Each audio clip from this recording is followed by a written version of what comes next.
Hi all, welcome back to my channel again. आज से मैं एक प्लेलिस्ट शुरू कर रहा हूँ डायनामो डीबी पे। जब मैंने AWS लेमड़ा की प्लेलिस्ट क्रिएट करी थी, मैंने कहा था कि मैं पूरी कोशिश करूँगा कि जितने भी सर्वरलेस सर्विसेज हैं AWS की, सबसे पहले उन पे प्लेलिस्ट में क्रिएट करूँ।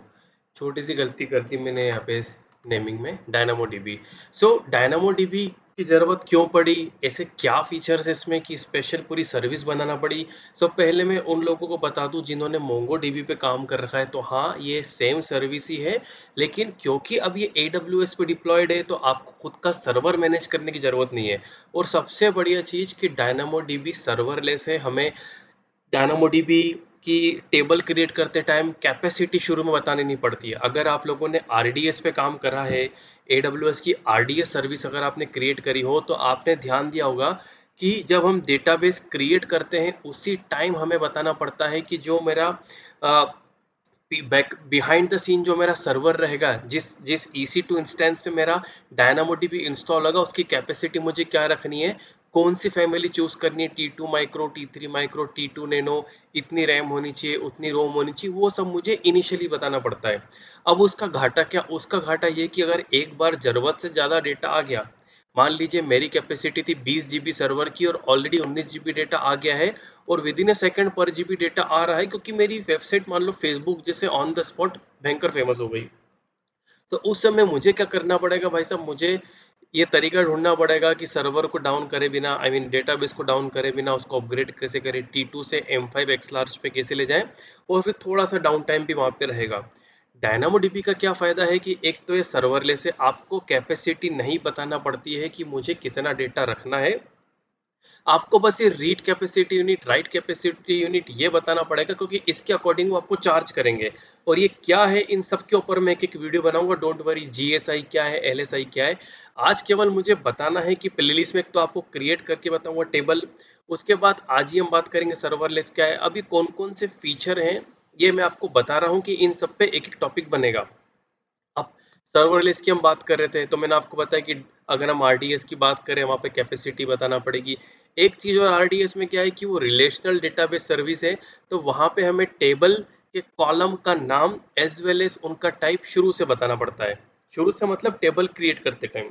अब जैसे मेरी यूज़र टेबल है, तो मुझे शुरू में बताना पड़ेगा ID रहेगी, नेम रहेगा, एज रहेगी, एड्रेस रहेगा, और साथ ही साथ इनका सबका टाइप बताना पड़ेगा। ID INT होगा, नेम स्ट्रिंग होगा। ऐसा नहीं हो सकता कि एज मैंने इंटीजर बोल के उसमें कोई, जैसे इंटीजर 31, मैं ऐसा नहीं कर सकता कि मैं 31 ऐसा रख दूं उसके अंदर। तो ये समस्या RDS में है। RDS पे हम तभी जाते हैं जब हमें दो टेबलों के बीच में रिलेशन रखनी हो।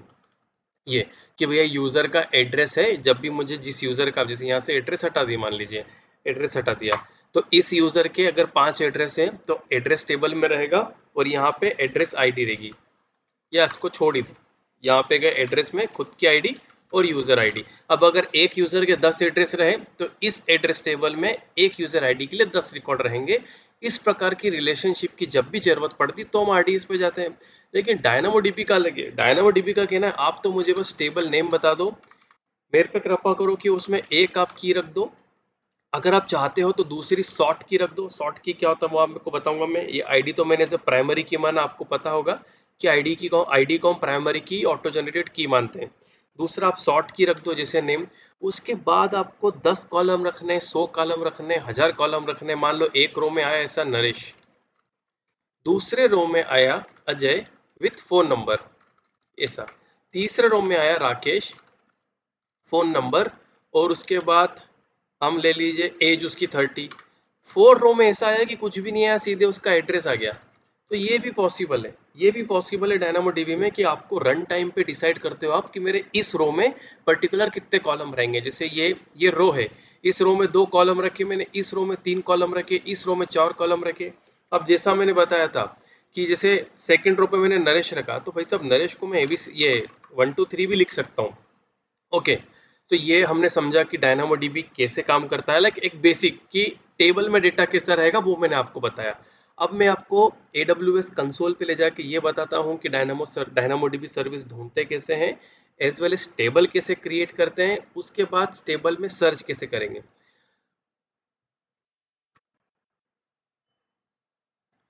तो अब हम आ गए कंसोल पे। ये सर्च जो है मेन ग्लोबल सर्च, यहाँ पे लिखूंगा डायनामो डीबी।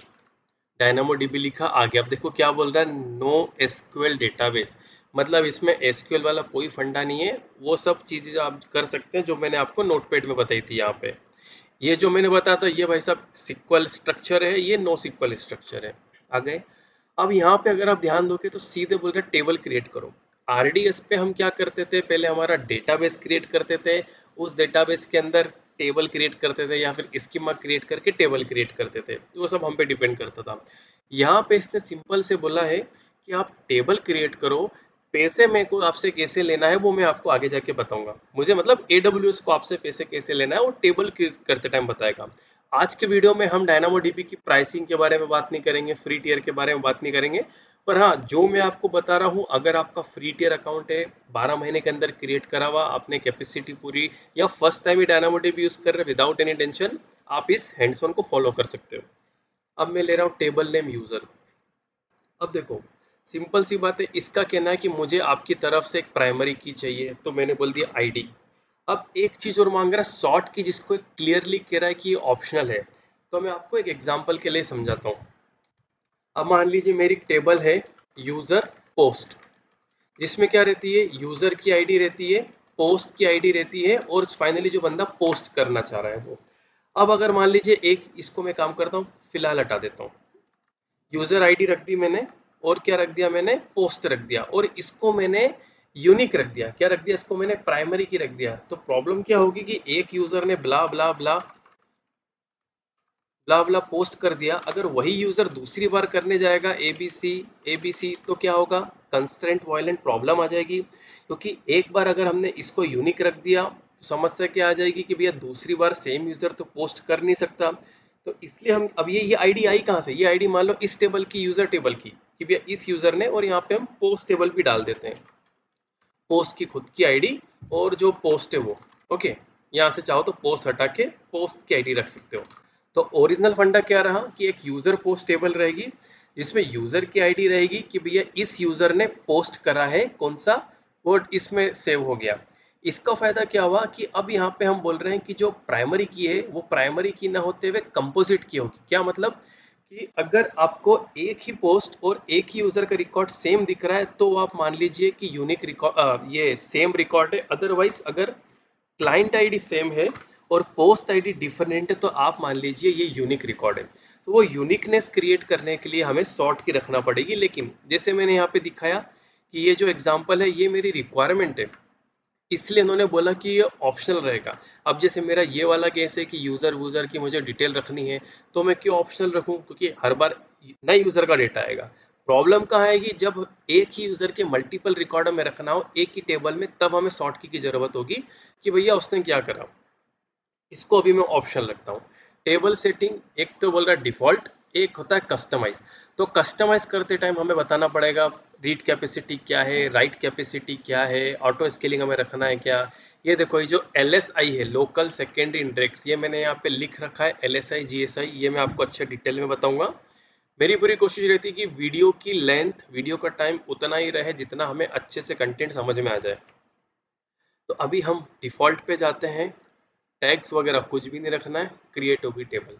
एक चीज मैंने यहाँ पे लिखी नहीं, ये सब आपको बता दिया, स्कैन क्यूरी, ये सब भी इंपॉर्टेंट है। अभी टेबल क्रिएट होने में तकरीबन 2-3 या 4-5 मिनट लगेंगे, जब तक मैं वीडियो को पॉज कर देता हूँ।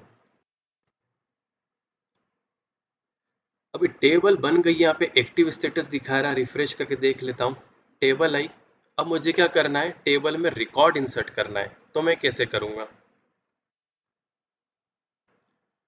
हाँ, यहाँ पे रहता एक्शन क्रिएट आइटम। अब इसमें अब देखो मेरे से उसने क्या मांगा कि आईडी देना है आपको, उसके बाद आप जो चाहे कॉलम चाहे रखना और रख दो। आईडी दे दी 1। अभी बोल रहा आपको एक और एट्रीब्यूट रखना है, क्या किस टाइप का रखना है, चलो स्ट्रिंग टाइप का रख दिया। आपके कॉलम का नाम क्या होगा, मेरी इच्छा मैं देता हूँ नेम नरेश, ये मैंने रख दिया। क्या मुझे एक और रखना है क्या, चलो नंबर रख लेता हूँ मैं। कैसा नंबर, फोन नंबर 1 2 3 4 5। और इसके बाद मैंने क्रिएट आइटम कर दिया। ध्यान रखना टेबल तो पहले क्रिएट हो गई थी, हमने आइटम क्रिएट कर दिया। तो जैसे ही आपने टेबल में आइटम ऐड करा वो आपको यहाँ पे दिख जाएगा। अब आपके पास ऑप्शन है कि आपको स्कैन करना है कि क्वेरी करना है, ये नेक्स्ट वीडियो का पार्ट होगा। अब देखो ये बोल रहा है रीड कैपेसिटी यूनिट कंज्यूम हो गई आपकी, तो ये अलग ही खेल है डायनामोडीबी का। ऐसा नहीं आपने क्वेरी कर दी आपका डेटाबेस मान लीजिए। हाँ, सबसे बड़ा बेनिफिट जो आपको अब तक मैंने नहीं बताया, सर्वरलेस का सबसे बड़ा फीचर क्या कि जब तक आप इसको यूज नहीं करते आपसे चार्ज नहीं लेगा।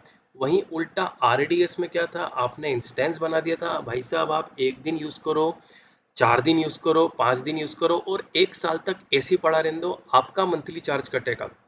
लेकिन डायनामोडीबी का ऐसा है कि जिस दिन आपने यूज करा और उस दिन में से भी जितना आपने डेटा रीड करा, अभी बहुत सिंपल सी बात है कि जितना डेटा रीड कर रहा हूं मैं किलोबाइट में और जितना डेटा इंसर्ट कर रहा हूं मैं किलोबाइट में, मेरा उस पे चार्ज होगा। तो अभी जैसे देखा कि उसने एक रिकॉर्ड आ गया, उसने बोल दिया कि आपकी इतनी कैपेसिटी कंज्यूम हो गई। अब मैं नहीं चाहता हूँ कि आप फ्री टीयर के बाहर जाओ ब्ला ब्ला ब्ला, तो मैं आपको फालतू और चीज़ अभी नहीं बताऊंगा। आज के वीडियो में हमने क्या सीखा कि डायनामोडीबी क्या है, इसके फीचर्स मैं आपको और बता देता हूँ। Global secondary index, local secondary index, right capacity unit, जैसे आप टेबल में रिकॉर्ड इंसर्ट करते हो तो राइट कैपेसिटी यूनिट के अकॉर्डिंग आपका चार्ज लगता है। फिर आप जैसे ही रीड करते हो तो आपका रीड कैपेसिटी यूनिट के अकॉर्डिंग आपको चार्ज लगता है। जो हमने यहाँ पे देखा, रीड कैपेसिटी यूनिट इतनी कंज्यूम हो गई। ये टोटली डिपेंड करती है डेटा पे कि आप कितना डेटा रीड कर रहे हैं। उसके बाद अब अगर हमें ट्रांजेक्शन से मैनेज करना है, जैसे मान लीजिए 2 टेबल में रिकॉर्ड इंसर्ट हो तो पूरा ट्रांजेक्शन हो जाए, अदरवाइज पहली में इंसर्ट होने के बाद दूसरी में फेल हो तो पहली से भी रिवर्ट कर दो। अब उसमें कितना डेटा लाइक इंसर्ट करने वाला फिर रीड करने वाला वो जितना लगा इसमें मिल जाएगा, सॉरी मिल जाएगा मीन्स इसमें उसके अकॉर्डिंग आपका चार्ज हो जाएगा। ग्लोबल टेबल, भाई आपको ग्लोबल टेबल रखनी है, कोई से भी रीजन में हो आप उस पर आपको काम करना है। डायनामोडीबी स्ट्रीम ये एक बहुत ही बढ़िया कंसेप्ट है। इसमें डिटेल पूरा मुझे आपको डिटेल में समझना पड़ेगा तो उसका एक अलग ही वीडियो रहेगा। टीटीएल की कोई रिकॉर्ड की कितनी लिमिट रखनी है, अब जैसे ये रिकॉर्ड है, मैं नहीं चाहता जीवन भर पड़े रहे। मेरा एक जैसे मान लीजिए पोस्ट आ गई, या आप देखते हो कि आपको लोग बोलते हैं कि हमारे पास 6 दिन तक डेटा रहेगा, आपका 6 दिन बाद डिलीट हो जाएगा। तो वो टीटीएल टाइम टू लीव पर रो, टाइम टू लीव भी हम सेट कर सकते हैं। इवन पर रो हम ये भी सेट कर सकते हैं कि अगर मेरे इसमें 50 रिकॉर्ड है तो जरूरी नहीं है कि कोई भी IAM यूजर आ गया 50 रिकॉर्ड दिख गए। हो सकता है उस IAM यूजर को केवल 4 रिकॉर्ड देखने की परमिशन हो, तो वो भी हम यहाँ से सेट कर सकते हैं कि भाई साहब तू 50 में से 4 को देखने के लिए ही ऑथोराइज्ड है।